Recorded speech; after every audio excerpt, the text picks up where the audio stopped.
Vamos falar sobre o que ninguém fala pra você?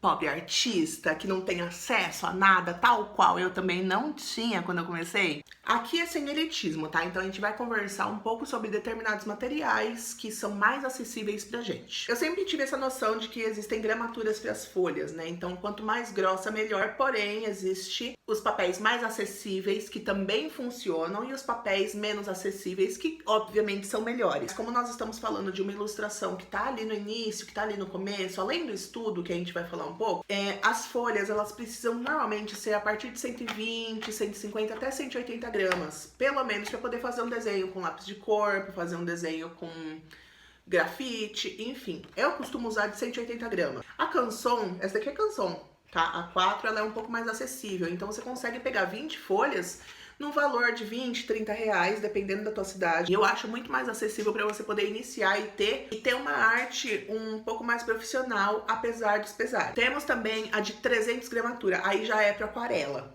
tá bom? 300 gramatura vai para aquarela, é da hora, é legal, você pode ir iniciando por ali para depois você finalmente comprar um papel Fabriano e por aí vai. Já usei papel Fabriano? Não, mas as minhas artes elas têm uma qualidade que funciona muito bem com os papéis que eu utilizo. Vamos começar assim, vamos começar no baixo, entendeu? Quando eu usar o papel Fabriano, vocês vão vir aqui comemorar comigo, a gente compra um bolinho. Lápis de cor. Quando eu iniciei, eu não tinha acesso a tinta aquarela, então eu brincava muito com os lápis aquarela que eu ganhei num amigo secreto. Eu tenho até hoje, faz uns 8 anos, alguns estão até novos ainda. Essa daqui é a primeira apontamento dele, ó, nunca foi apontado. Para começar, não se usa apontador em lápis de cor. Ou você usa aqueles de manivela, ou você usa estilete. Quando você usa o apontador comum, você torce a mina do lápis, e aí você acaba prejudicando o lápis, fazendo com que ele dure menos na tua mão. Além disso, o que eu fazia com o lápis aquarela?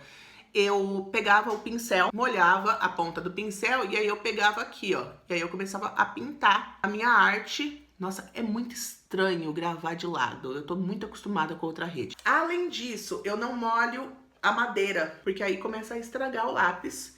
E não queremos lápis estragados aqui, por isso que eles duram muito comigo. Pra tinta aquarela, eu comprei há pouco tempo, acho que foi pela Shopee. O pessoal fala que de bisnaga não é muito legal. Era o que tinha, eu acho que pra início, pelo valor que foi pago, foi legal.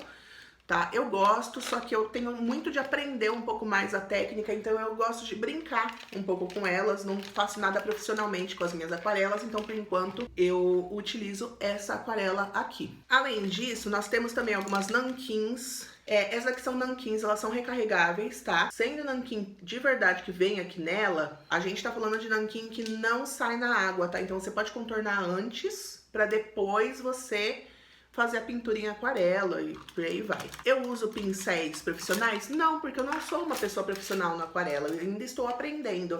Então eu comprei também esses daqui da Shopee, eu acho que foi. E também temos aqueles ali de água, que o pessoal usa muito em eventos, né, quando vai aquarelar na frente das pessoas, enfim. E aí nós temos de vários tipos. Sempre que eu vejo um baratinho, eu acabo comprando para poder ir testando, ver o que eu gosto, o que eu não gosto. Esses daqui também são coisinhas assim de 1,99 que eu acho por aí. E aí eu sempre vou comprando e vou deixando por aqui. Só que trabalha com desenho, ele vai em papelaria, eles não podem ver essas coisas. Então, estou aqui para provar, é verdade. A gente não pode ver isso que a gente quer comprar. Os lápis de cor, eles são um assunto muito peculiar, porque existem gostos, né? Tem gente que gosta muito da Staedtler. Eu não gostei, achei muito rígido, não rolou pro tipo de trabalho que eu faço e nem pro tipo de papel que eu uso. Atualmente, Faber-Castell. O da Tris, de tons de pele, eu gosto muito. Todos os de tons de pele da Tris, eu acho eles muito macios. Os Faber-Castell comum, também 48 cores. O Polychromos eu acho maravilhoso, eu compro normalmente o preto, o branco e o vermelho, né? Eu compro eles avulsos, porque assim, pra mim não rolou. Mas o preto e o branco da Polychromos, ó, perfeito. Você pode pegar uma caixa de 24 cores da Faber pra você poder trabalhar melhor e aí depois você vai aprimorando, sabe? Eu acho que se a gente ficar esperando ter o iPad, a gente nunca vai ter o iPad, entendeu? Foi assim que eu arrumei o meu giz pastel oleoso da Pentel, 12 coresinhas e ó, já tá assim. Eu utilizo eles com jogada de colorimetria, eu chego nas cores, nos tons que eu quero e eu consigo fazer trabalhos ótimos. Vou mostrar pra vocês aqui alguns dos meus trabalhos. Eu tenho alguns trabalhos em A3 que eu fiz, gramatura 180 gramas.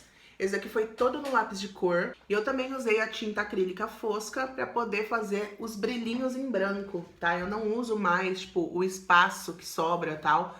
Pra branco também não uso caneta. Eu prefiro usar um pincel e aí eu jogo a tinta acrílica. Esse daqui foi em lápis de cor e em grafite, tá? Grafite Faber-Castell, tá, gente? 2B, 4B, 6B, 8B, 9B e 11B. Então, eu não costumo usar esfuminho, uso cotonete pra poder esfumar. E eu fiz essa mistura com o lápis de cor. Foi uma tentativa mais vaporwave, sabe? Eu acho que rolou, mas eu acho que eu ainda preciso estudar um pouco mais. Mas eu gostei dela, gostei já do resultado. Foi uma tentativa que ficou bonito. Ficou bonito. Não é o meu preferido, mas ficou bonito. Isso daqui já são papéis de 180 no A4. Esse daqui foi totalmente no grafite. Joguei um pouco de branco em volta com a tinta acrílica. É a Morte do Sandman. Essa é a Tank Girl, bem realista, que esse daqui eu criei totalmente em cima de uma referência só e eu coloquei os elementos de uma das HQs da Tank Girl. Fiz uma Sailor Moon, que eu achei muito bonita, gostei muito desse trabalho. A nossa querida Wanda, fiz bem realista.